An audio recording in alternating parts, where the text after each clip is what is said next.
One thing that did happen during the 60s was some music of an unusual or experimental nature did get recorded and did get released.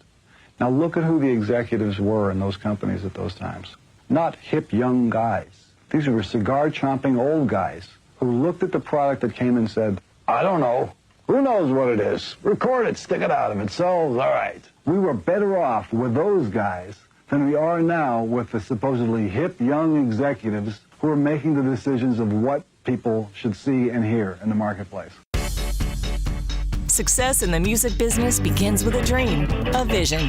This podcast will give you, the listener, the insight and tools to turn that vision into a reality.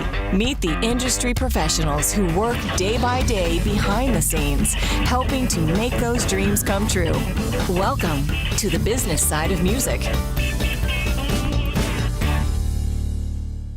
You're listening to this edition of the Business Side of Music. In the studio with us here in Los Angeles today, we have Ben McClane. Ben is an entertainment attorney, veteran, I have to say, focusing primarily on the music aspect of the entertainment industries, with many gold and platinum albums, Billboard Top 10 and #1 chart hits to his credit for his work in conjunction with musical artists and projects in various genres over the years.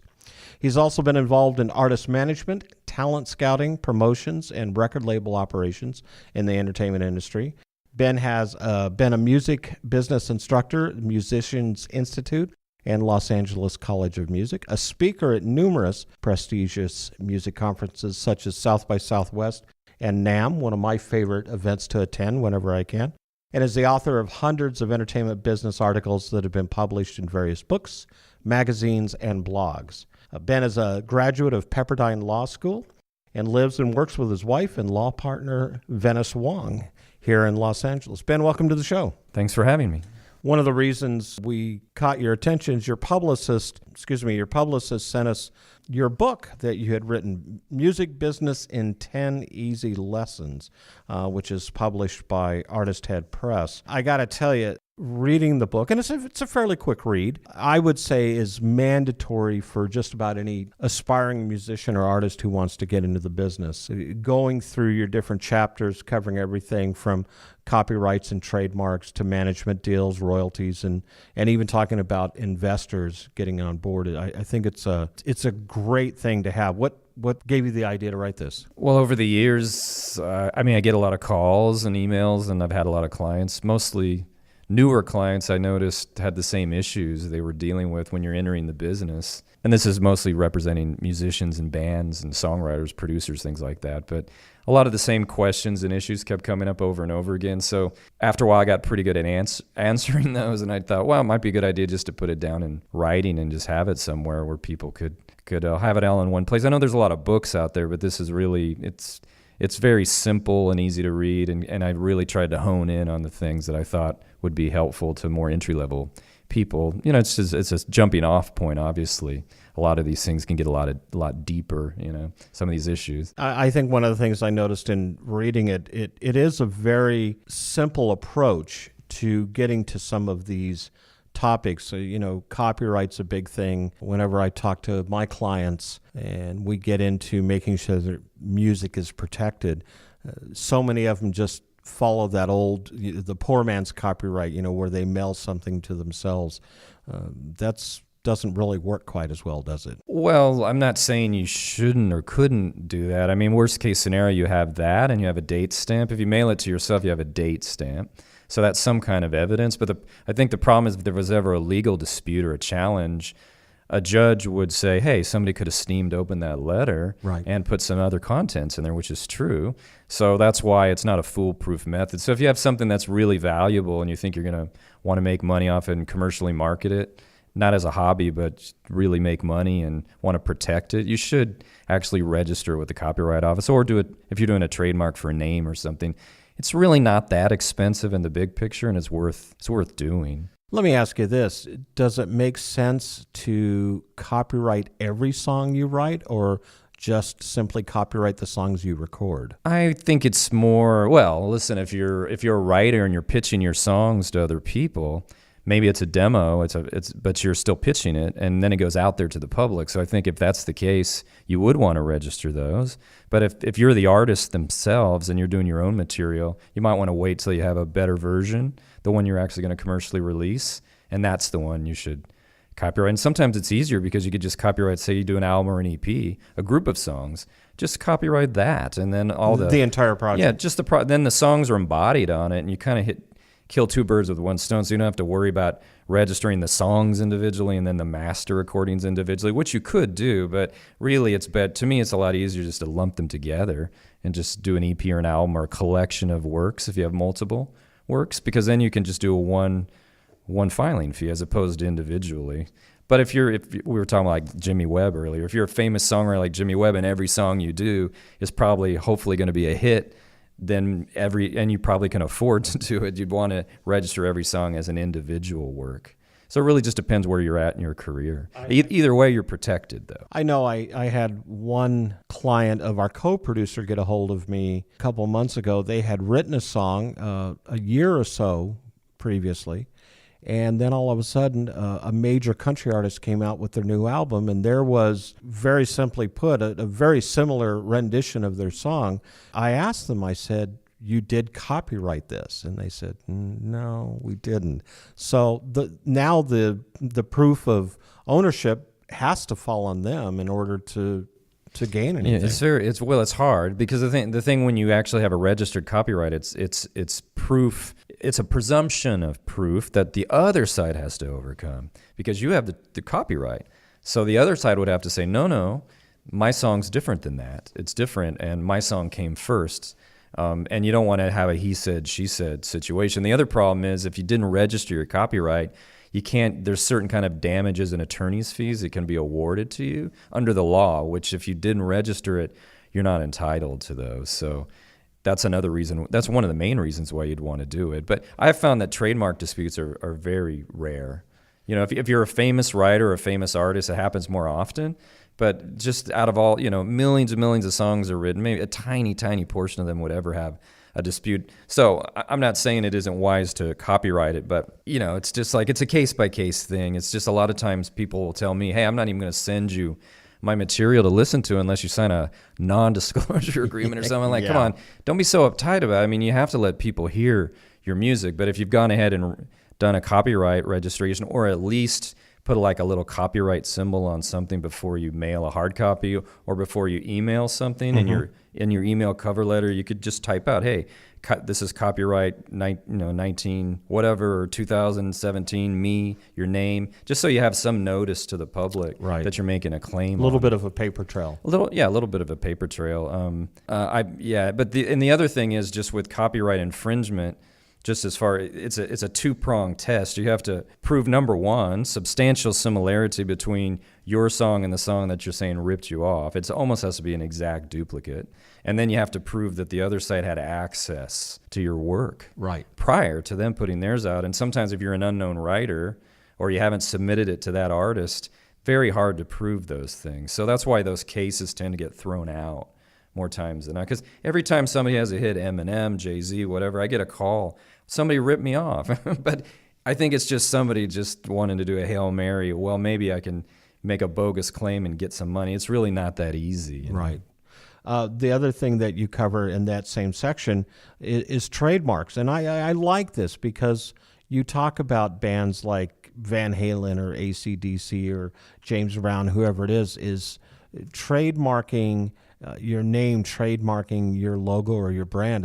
That's something that's often overlooked, I think. Well, it shouldn't be because these days especially, you make more money from touring and branding, selling merchandise and endorsement deals and just the use of your name and likeness than you might on music. With the streaming world that we've entered, it's harder to make money, and people aren't buying CDs like they used to, but they still buy T-shirts. They still go to shows. Right. You can sell T-shirts and hats and do branding deals and if you have a valuable name. So I think it's worth protecting it. It certainly is. And it's a little more expensive than to do a copyright, but not that much more. And again, if it's your name is really everything. If you're an artist, if you're Aerosmith or Van Halen or Kiss or any of these bands we talked about, it's just like that the name is so valuable. It'd just be ridiculous not to not to have taken care of that early on, because if you don't, the problem is somebody might look in the trademark registry and say, hey, nobody's registered that. I'm going to squat on it. I'll do it. And then I'll make these other people come in and buy it from me. Yeah. So try to avoid that. It's like website domains, Same thing. People They'll go do to it buy, that way and too. then they want to basically hijack you to buy it. Yeah, and they can because nobody registered it. You Right. know, so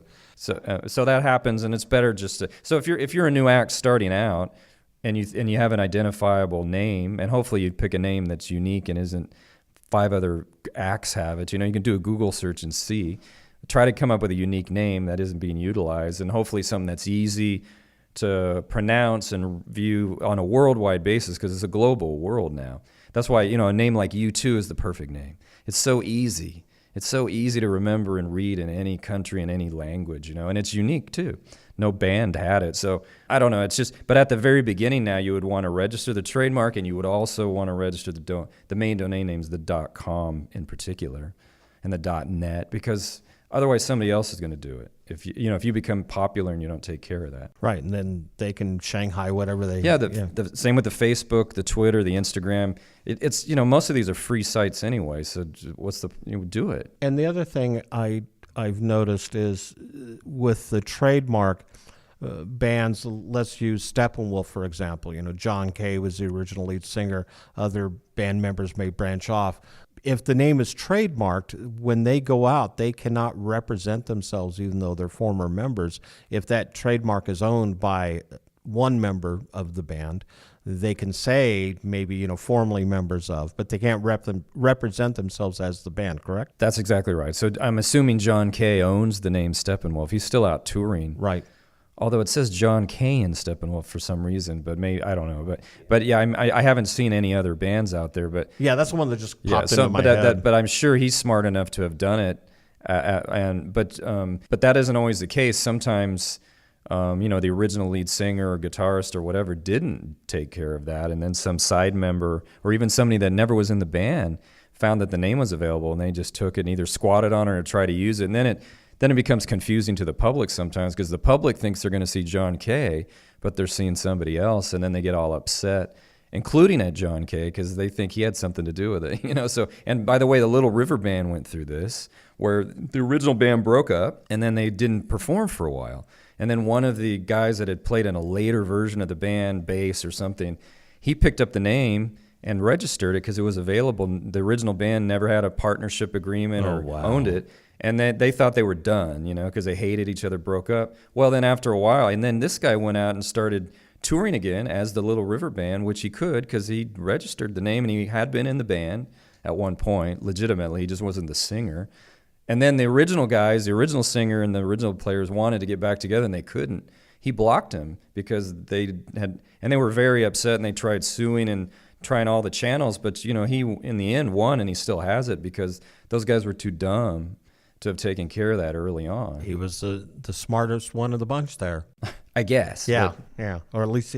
So we're going to take a break here, but a couple questions, or maybe one question tied into two. How long is a copyright good for, and how long is a trademark registration good for? Copyright's life of the author plus 70 years, or if it's a co-write, life of the last living author plus 70 years. That's in the United States. Okay. It's different in other countries. Sometimes more, sometimes less. Trademark, once you register it, after 5 years you have to renew it, and then after that every 10 years you have to renew it. When you have to prove you're continuing to use it every 10 years. If you don't, it'll become abandoned, and that's what happens with a lot of these acts that break up, and they just didn't think they were going to use it again, and it just kind of goes away. And then 30 years later, somebody has a bright idea, and it's too late because somebody has picked it up in the interim. When we come back, we're actually going to talk a little bit about bands and those partnership agreements that seem to be so important that tie into all of this. This is Bob Bender. We're in the studio today with Ben McClane, and you're listening to this edition of The Business Side of Music. You're listening to The Business Side of Music.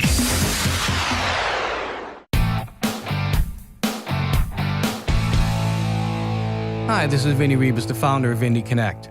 Our goal is to ensure that you have the knowledge, the tools, skills, resources, and connections that you need to develop a profitable and long-lasting career in music. One way we do this is through these Business Side of Music podcasts. I'd also like to invite you to check out Indie Connect magazine, our free multimedia online publication packed with practical interviews and advice from music industry experts. Go to www.indieconnectmag, that's www.indieconnectmag.com. Let us walk with you and guide you every step of your musical journey.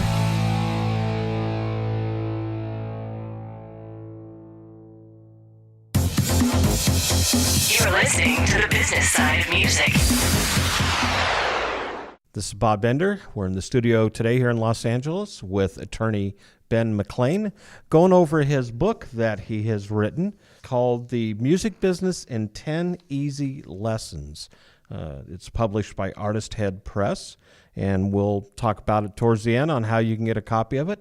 But Ben, as we go through the book, and we're not picking it out chapter by, or I shouldn't say paragraph by paragraph, but there's some topics I want to talk about. So you had one chapter in there on band and partnership agreements. Now, I'm a former musician, played in rock and roll bands in high school and college, and then went out and toured with other bands for years. You get together with your buddies, you form a band in a garage, you get a little bit successful, and you get out there and you have that record deal. Okay, there's 4 of us, we'll just split everything evenly. That's fine until, as you said, something happens. You really need to have this partnership agreement, don't you? I think you need something in writing just to cover some highlights. And by the way, if there's 4 people in a band and you don't have a written agreement, it's assumed everything's equal. You would split all the money equally, the songwriting, everything. And that's not always the case, because in a lot of bands, maybe there's 1 or 2 primary writers, and they may or may not want to share the songwriting equally. Although I've found in the interest of group harmony, I think bands like U2 and REM, the reason they were together so long is because that's how they did it. Even they just didn't worry about it. They just split everything equally. And in other bands like the Stones and the Beatles, it was 2 people usually wrote those songs.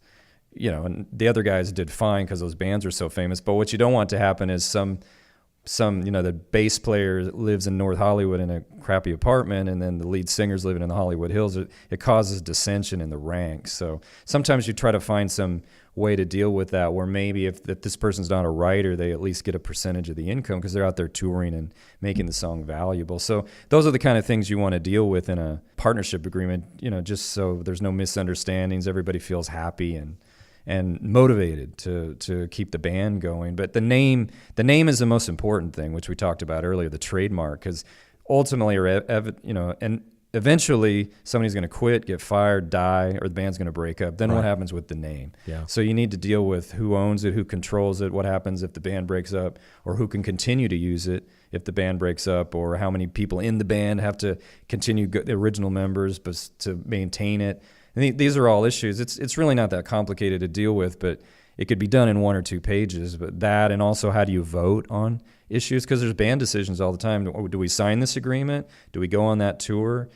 I mean, what if it's 4 people and it's a vote and it's 2 against 2? What do you do then? You have to have a tiebreaker. Right. You have to have these things dealt with somehow. Otherwise, it causes delays at best. Or else sometimes people sue each other. And I was going to say, then it becomes just some internal turmoil within the band if you don't have this spelled out in the beginning. So, well, how did you deal with it in your band? Was it ever an issue? It was pretty much, I was the leader of the band, so I always got, of course, back then, things were a little different. We weren't union band, but we kind of used that same model. So I would get leader scale, and then they would get paid sideman scale. If they booked a gig, then they would get basically a little booking fee or a commission off of that. But we did it in a handshake. We really didn't do anything on pen and paper back then. But this was early to mid 70s. Well, listen, I wish it were like that, where everybody could just have a handshake, friend kind of deal. But sometimes things change, especially when a group's successful. Sometimes things change, money comes in, and then people change. So it's better. And then it's very hard to go back after the fact and deal with these things sometimes, especially if there's a dispute. It's much easier when you're friends to sit down and do it. But that's another thing. Yeah, sometimes there might be a band leader. Maybe that person formed the band or kind of does the majority of the work, or maybe puts more money into it. So they might be more entitled to more of the split of the money, or more voting. Those kind of things. Again, if you didn't have it in writing, it would be assumed everything's equal, and that may not always be the case. But the only time you ever have issues is when, you have issues. When you have a dispute, and then all of a sudden everybody's like, well, what do we do about it? But it's much better not to have to get lawyers and things involved if you don't have to. Well, and like you said, things happen. There's a certain amount of attrition. I think The Who is a perfect example. You started out with 4 guys. 2 of them are remaining. Those 2 are still touring to this day under the name of The Who. But I found it was interesting that Pete Townsend had wrote the majority of the songs for that band. John Entwistle, in fact, the bass player who has since passed away, really had no ownership of any of the songs. And Pete and Roger, from what I read in the book, they took it upon themselves to take care of John Entwistle, the bass player, because they didn't have that publishing money coming, that songwriting coming in. So, I think it's important to have those deals. Let's jump to publishing for just a minute. We talk about it a lot on our different podcasts.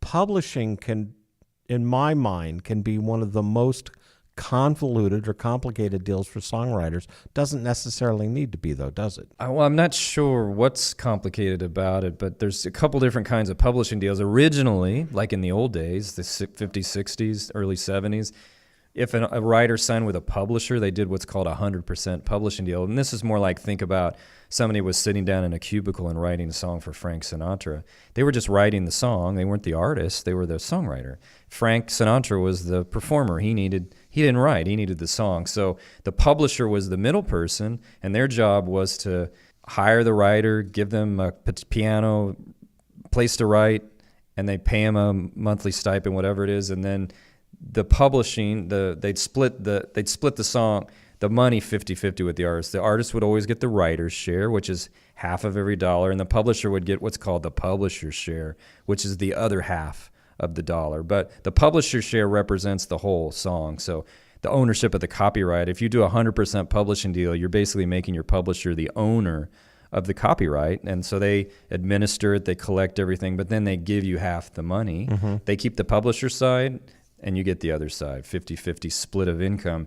Then when the Beatles and Dylan and all those people came along and started writing their own stuff, they didn't need publishers to pitch their music to Sinatra. They did their own things in-house. So publishers started doing what are called co-publishing deals, which basically means that publisher side gets split with the writer 50-50. So the writer still keeps the whole writer's share, now half the publisher share. So in essence, they get 75 cents on every dollar now goes to the writer under a co-publishing deal. But you co-own the ownership of the copyright with the publisher 50-50. The publisher's share is split 50-50 if you can think of a pie chart. However, the publisher still is the administrator always. Even a co-publisher is always the collection agent. They're the ones that does all the licensing and collects the money and takes care of the business. So I think sometimes people just get confused with all these different percentages, like, oh, is it a 50-50 or is it 100%? And then right. BMI and ASCAP, they have like their 100% chart and their 200% chart, where I think BMI does it 100%, or maybe it's ASCAP, where they just split it like I just said. The pie is 100%, half represents writer's share, half represents publisher's share. I think ASCAP, or maybe it's BMI, they have 100% representing the writer's side and 100% representing the publisher's side. So all of a sudden there's 200%.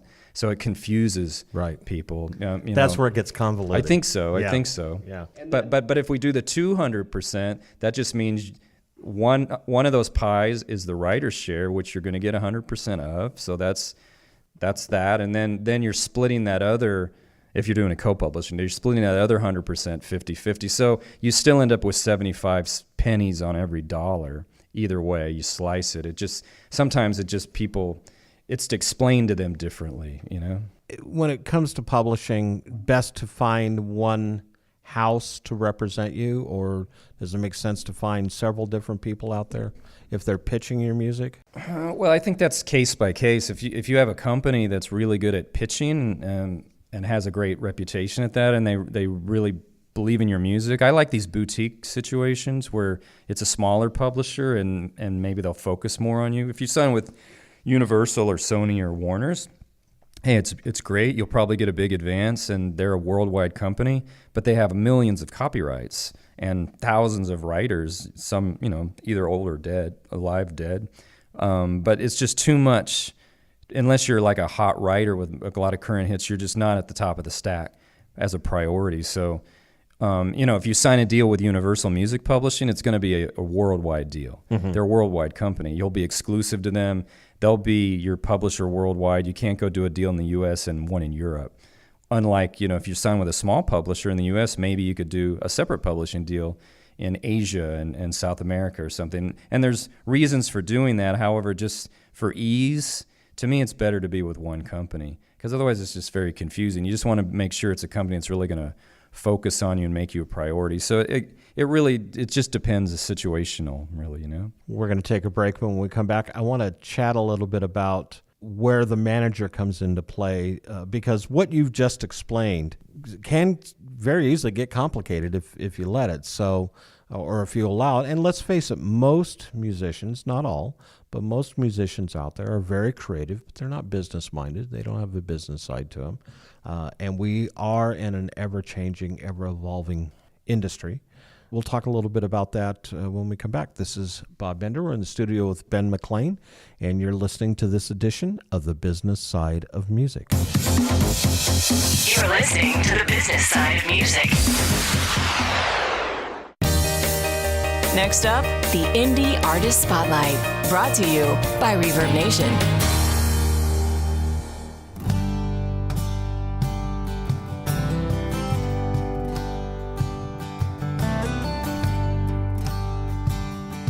Hi, y'all. My name is Brendan Young, and I am a proud member of Reverb Nation. She's the feeling of a lazy summer evening. When you think of love, well, she's the meaning, she's the magic of the moon and stars. I am originally from Aniana, Alabama, and currently live in Muscle Shoals, Alabama. She's the simple life like the days of old. She's the feeling stirring deep inside my soul. When I strum this old guitar.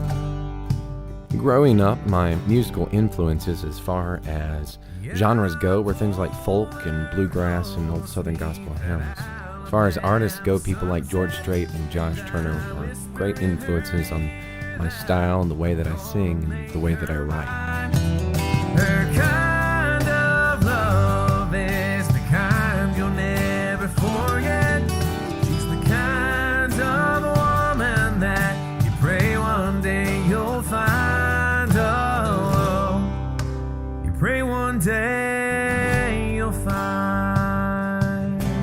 Over the past few years, I've greatly enjoyed all the opportunities that I've gotten to play at smaller venues, such as restaurant venues, all over the state of Alabama and even in some neighboring states, and playing some small festivals here and there. But then this past summer, I got the opportunity to go to Branson, Missouri, and be a featured performer in a show that was a country rock show on the Showboat Branson Bell. So that was an incredible opportunity, and I had a lot of fun with that. Here recently, my band and I got to open for James LeBlanc, who is a legendary singer-songwriter from right here in Muscle Shoals, Alabama. And then the next day, we turned right around and went and played a car show down in my old hometown of Aniana, Alabama. That all of this started with hello.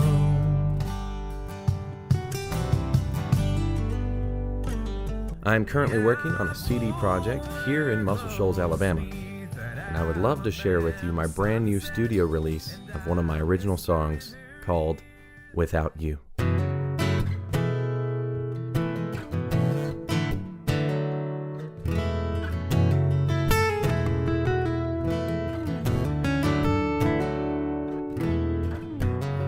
When I'm missing home, when I'm feeling all alone, when I'm wanting feeling to be holding you. Your memory gets me through.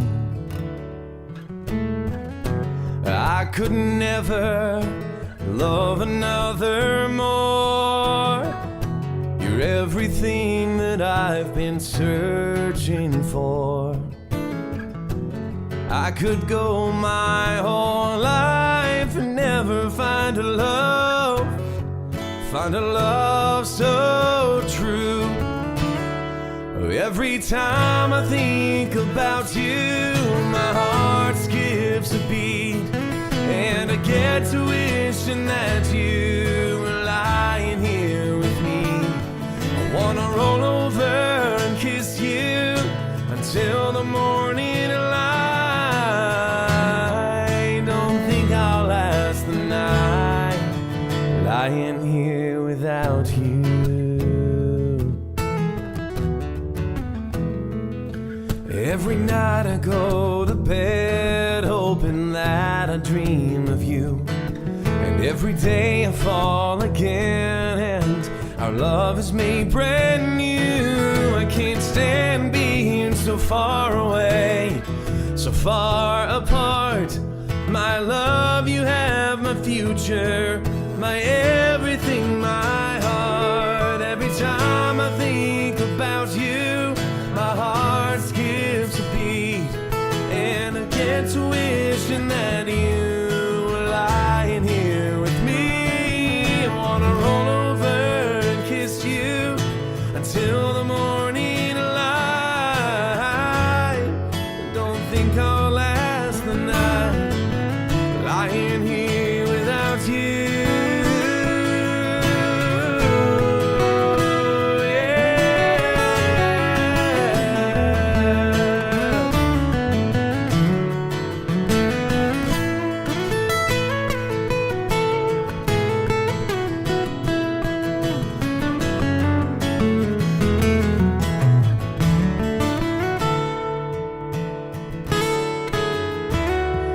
Every time I think about you, my heart skips a beat, and I get to wishing that you were lying here with me. I wanna roll over and kiss you until the morning light. Don't think I'll last the night. Every time I think about you, my heart skips a beat, and I get to wishing that you were lying here with me. I wanna roll over and kiss you until the morning light. Don't think I'll last the night lying here without you. Oh, lying here without you.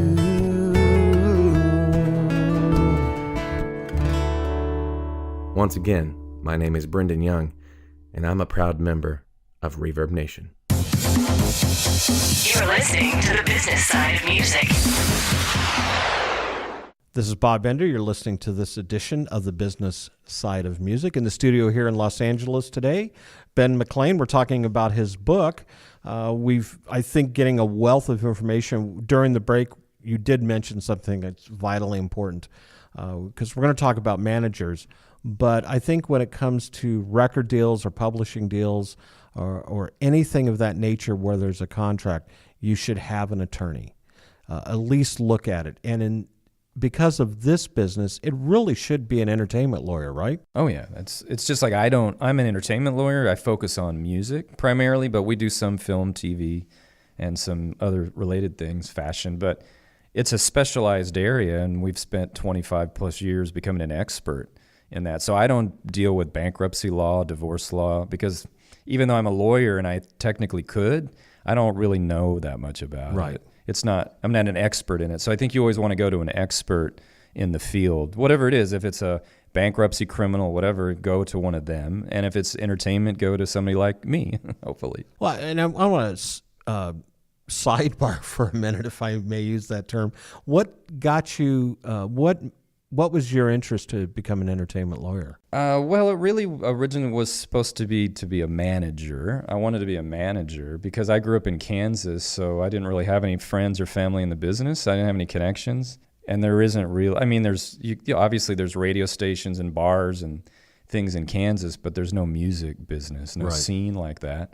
So I went to college just to get a business degree. And then when I was in college, I was like, wow, I really want to work in music, because at some point you have to decide what are you going to do with yourself.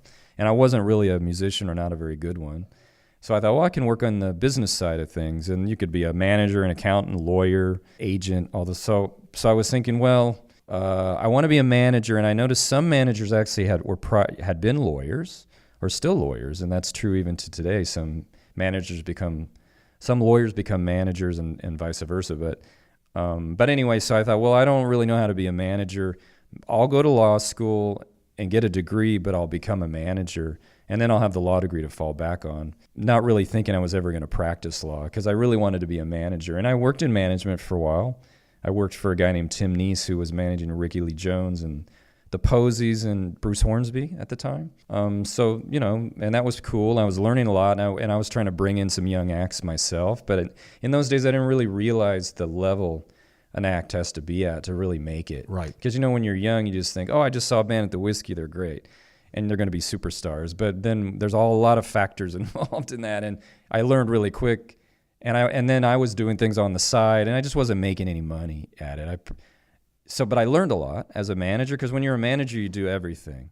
Unless you're working for a huge management company, you wear all the hats. So I was the booking agent, I was the roadie, I was the publicist, I was the manager, I was the advisor, the babysitter, and I met a ton of people, because when you're the manager, you're like the quarterback. So I was meeting A&R people and agents and lawyers, and so it was cool, So I met a lot of people, and some of those connections I still have to this day. This is a long time ago. But at some point, I just decided, well, I need to make a living. So I just started practicing law. But even that way, I was working at firms that didn't do entertainment, and I just got a P.O. box on Sunset Boulevard and just started saying I'm an entertainment attorney, and started going to clubs and handing out cards and just trying to pretend I was a entertainment attorney. Right. Because I really wasn't. You have to learn, get clients. And nobody was giving it to me. So that's how it started, and it evolves from there, because eventually you get clients, and a few of them actually have some careers. And if you're good at what you do and consistent, and people like you, then eventually you get more clients and you can have a business. But I never really intended to make it a long-term thing, believe it or not. It's just how it happened. But here you are after all these years. Yeah, and after a while, that's what you become, And it's hard to change at some point. It's very hard to do a 180 and do something else. Although I could be a manager at this point.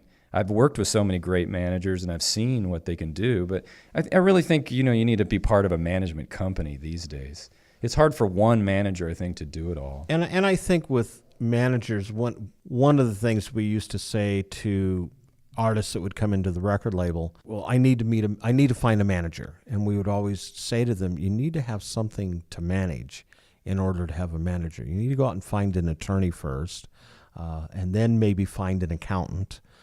And those people, if they're sharp, like you said, can either become your manager, or they can connect you with someone who's going to be a good manager. But I definitely think managers play a vital role, whether they're a career manager, an artist manager, or they're a business manager, or even, what I did for a long, long time as a tour manager. And you're right, you do become this person of many hats. I was kind of babysitting 101, and I'd become a travel agent, or I'd, a marriage counselor, or whatever you had to be, and the artist manager is sitting behind the desk is doing the exact same thing. But you also have a career. And so in order for that manager to do all of those little personal things that need to be done, you have to be generating some money for them so they can do it, and that's where you have to have a career. Part I forgot to mention, if you didn't know, managers work strictly on commission. So if the artist isn't making a buck, the manager doesn't make their 15 or 20%. Right. That was the problem I was having. I thought I had great artists, but they weren't famous yet.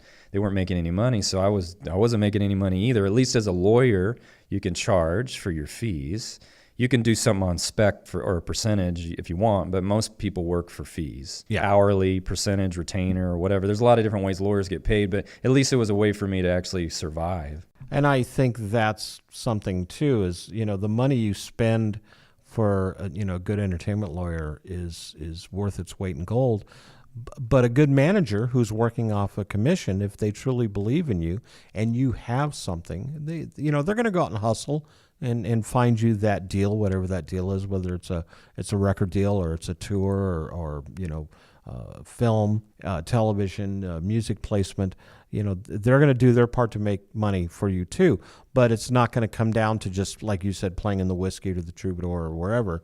You've got to have some consistent income. So yeah, well, the artists that I've seen make money and have a career, they eventually need to get a record deal. There's exceptions, of course.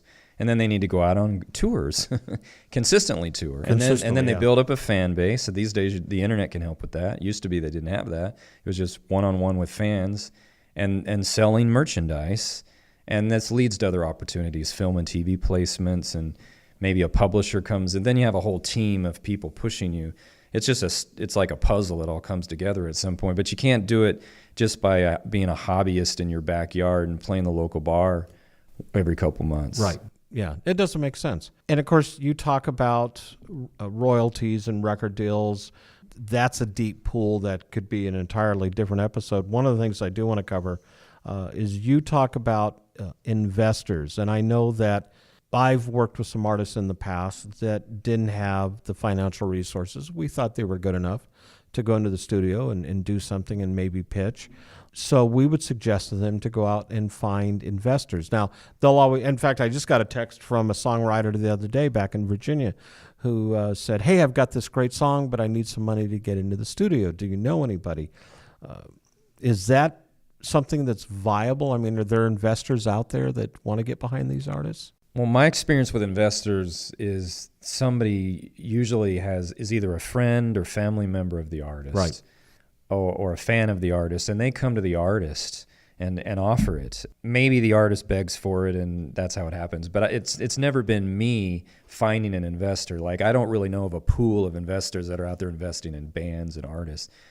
There may be, but I think it's more of a circumstantial thing where there's some connection to the artist. They're a fan already, and they just happen to have some extra money, and they want to be a benefactor to the artist. A lot of times I found these investors don't even care if they make money. Mm-hmm. They really just want to support the artist. And sometimes they're very hardcore about what their percentage is going to be. And of course, there's never any guarantee you're going to make any money on the back end. But so it comes from a lot of different ways, but I wish I could tell you that there's a whole pool of investors out there that want to invest in new artists. I haven't discovered it myself, although I've found just recently the business is on an upswing again. Even though streaming results in not the same kind of money as you used to see, it's enhancing the major labels again because they have such huge catalogs. They're making a ton of money off streaming, so they're able to invest in new artists. So there's more signings.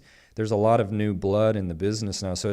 And because of technology and all these things, and what could become with artificial intelligence and all these different ways, maybe you can make things bigger than they already are. It's making investors more interested again, but maybe not in the artist per se, but in the business. So it kind of trickles down. Does crowdfunding make sense? Yeah, if you have an audience, though, Yeah. It's like that's all. If you only have 10 fans, what are you going to get? So you really have to have a lot. I've seen the people that do well at that. They've already developed a fan base. I can't remember this girl from the Dresden Dolls. I can't remember her name, but the Dresden Dolls was a band that was signed to Roadrunner or Virgin or one of those Capitol. Mm-hmm. And they were like a left of center kind of cabaret indie pop band. And they toured for a couple years, put out a couple records, and the girl had 500,000 fans, I don't know. And then when she did her indie record, she did one of those pledge or Kickstarter campaign. She got over $1 million or 2 million, or it was some insane amount. And nobody could believe it, but it's because she developed an audience that really liked her, and they wanted to support her. So that's the missing link. I think a lot of new artists don't have that yet, but that's what they need. It's like a catch-22. We had an artist on the show a few weeks ago that was making a name for herself going out and doing living room concerts. And she was using Facebook and Twitter and other social platforms to say, hey, I'm going to be in Oklahoma City or I'm going to be in Wichita or wherever. I'd love to do a living room concert. And then somebody gets a hold of her and she negotiates the deal. But in the process, she's building her fan base, and I think that's what's important.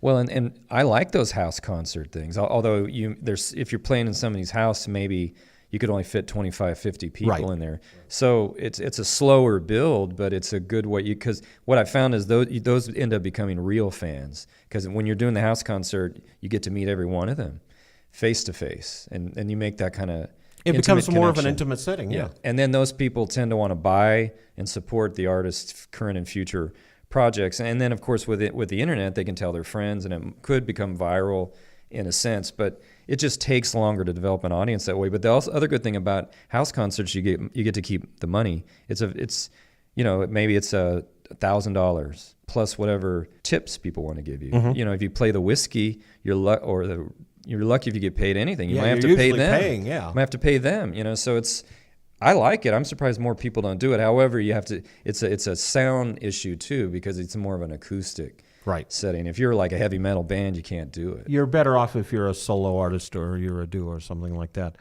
So, Ben, you wrote this book, Music Business in 10 Easy Lessons. How do they find it? Well, right now it's available on Amazon as a Kindle ebook. I think we have a on-demand print version that's coming very soon. If it's not there already as an option, I needed to check. Sorry, but it started as an ebook. I really just kind of wanted to make it available and see if people wanted it, because it's very, it's hard and expensive and to do like hard copy books, and then you have to where you're going to sell it, stores and stuff. But eventually it might become that way. But that's how it's available now, and it might end up becoming a series of books too. But this was the first one, so it's $9.99. So hopefully it's affordable for people. I think it's money well worth spent, especially if you're a new artist trying to figure it all out. How can they find you? And then me, it's Ben McClane, BenMclane, and I'm on the internet. I have a website, all my information's there. And then if you want to find the book, you just go to Amazon, type my name in, and Music Business in 10 Easy Lessons. I know it pops up. Ben, thanks for being on the show. Yeah, thank you for having me. All right. If you're interested in learning more about our show, drop us a line at musicpodcast@mail.com. That's musicpodcast@mail.com. If you have any suggestions of persons or topics that involve some facet of the music industry that you'd like to hear about on our podcast, please feel free to let us know. You can follow us on Facebook on the Business Side of Music podcast page. You can also find us on Twitter at Music Business Podcast. Also, if you're listening to this podcast on iTunes, post a review on what you think of our show. This is Bob Bender, and you've been listening to this edition of The Business Side of Music. The Business Side of Music is the creation of Tom Sabella and Tracy Snow and is produced by Bob Bender. Co-producer for the show is Vinny Rivas. The Business Side of Music is recorded at Music Dog Studios in Los Angeles, California and Nashville, Tennessee. Production sound design by Keith Stark. Voiceover and promo by Lisa Fuson.